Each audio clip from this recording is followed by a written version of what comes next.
പാലക്കാട് നെന്മാറ ഇരട്ട കൊലപാതകത്തിൽ പ്രതിയെ പിടികൂടിയ ദിവസത്തെ പോലീസ് സ്റ്റേഷന് മുന്നിലെ സംഘർഷത്തിൽ 2 പേർ പിടിയിൽ. പോത്തുണ്ടി സ്വദേശികളായ രഞ്ജിത്ത്, ഷിബു എന്നിവരാണ് പിടിയിലായത്.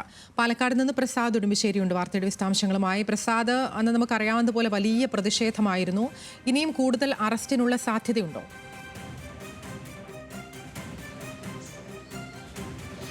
അതിൽ കണ്ടാലറിയുന്ന 4 പേരുൾപ്പെടെ 14 പേർക്കെതിരെയായിരുന്നു അന്ന് പോലീസ് കേസെടുത്തത്.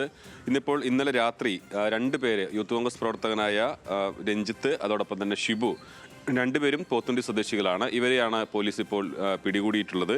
കൂടുതൽ അറസ്റ്റ് ഉണ്ടാകും എന്ന് തന്നെയാണ് കരുതുന്നത്. ഇതിനെതിരെ വലിയ പ്രതിഷേധം, ഈ അറസ്റ്റ് നീക്കത്തിനെതിരെ വലിയ പ്രതിഷേധം ഉണ്ടാകുന്നുണ്ട്. അന്ന് ഈ സംഘർഷം ഉണ്ടായ ഒരു കാരണം എന്ന് പറയുന്നത്, ഈ ചെന്താമര ജാമ്യ വ്യവസ്ഥ ലംഘിച്ചുകൊണ്ടാണ് അവിടെ താമസിച്ചിരുന്നത്.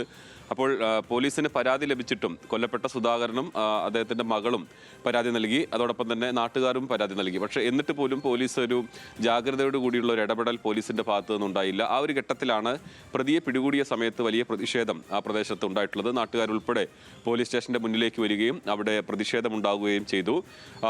അതിൽ 14 പേർക്കെതിരെ പോലീസ് കേസെടുത്തു. കൂടുതൽ നടപടിയുമായി മുന്നോട്ട് പോകും എന്ന് തന്നെയാണ് പോലീസ് പറയുന്നത്. പക്ഷേ ഈ നടപടി പൂർണ്ണമായും പിൻവലിക്കണമെന്ന് കോൺഗ്രസ് ഉൾപ്പെടെയുള്ള പ്രതിപക്ഷ പാർട്ടികൾ ആവശ്യപ്പെട്ടിട്ടുണ്ട്. കഴിഞ്ഞ ദിവസം പാലക്കാടിൽ സന്ദർശനം നടത്തിയിട്ടുള്ള രമേശ് ചെന്നിത്തല, യൂത്ത് കോൺഗ്രസ് സംസ്ഥാന president Rahul Mamkootathil, V K Sreekandan ഉൾപ്പെടെയുള്ള കോൺഗ്രസിന്റെ പ്രധാനപ്പെട്ട നേതാക്കളെല്ലാം പോലീസിന്റെ നടപടി അനാവശ്യമാണെന്നും അത് പിൻവലിക്കണമെന്നും ആവശ്യപ്പെട്ടിട്ടുണ്ട്. സ്വാഭാവികമായി ഉണ്ടായ ഒരു പ്രതിഷേധം എന്ന നിലയിൽ മാത്രമേ അതിനെ കാണാൻ പാടുള്ളൂ എന്നുള്ള നിലപാടാണ് കോൺഗ്രസിനുള്ളത്. എന്നാൽ പോലീസ് കരുതുന്നത് ഇനിയിപ്പോൾ തെളിവെടുപ്പിലേക്കെല്ലാം പോവുകയാണ്. മിക്കവാറും ബുധനാഴ്ച തന്നെ ചെന്താമരയെ കസ്റ്റഡിയിൽ വാങ്ങി പോലീസ് തെളിവെടുപ്പിലേക്ക് പോകുന്നു. വലിയ തോതിലുള്ള പോലീസിനെ വിന്യസിച്ചുകൊണ്ട് വേണം തെളിവെടുപ്പ് നടത്താൻ. അന്ന് അറസ്റ്റ് ചെയ്ത ദിവസം പോലെ ഉണ്ടായ ഒരു സാഹചര്യം ഇനി ഉണ്ടാകരുത്. അതുകൊണ്ടുകൂടിയാണ് ഒരു താക്കീതും എന്ന നിലയ്ക്ക് പോലീസ് അറസ്റ്റ് ഉൾപ്പെടെയുള്ള നടപടികളിലേക്ക് കടക്കുന്നത് എന്നാണ് നമ്മൾ മനസ്സിലാക്കുന്നത്.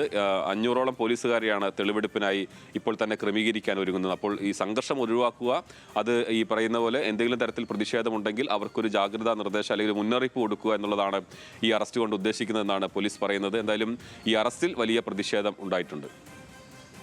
ശരി, എന്നാലും ചെന്താമരയെ പിടികൂടിയ ആ ദിവസം പോലീസ് സ്റ്റേഷന് മുന്നിലുണ്ടായ സംഘർഷവുമായി ബന്ധപ്പെട്ടാണ് ഇപ്പോൾ 2 പേർ കൂടി പിടിയിലായിരിക്കുന്നത്. വിശദാംശങ്ങൾ നൽകുകയായിരുന്നു പ്രസാദ് ഉടുമ്പിശ്ശേരി.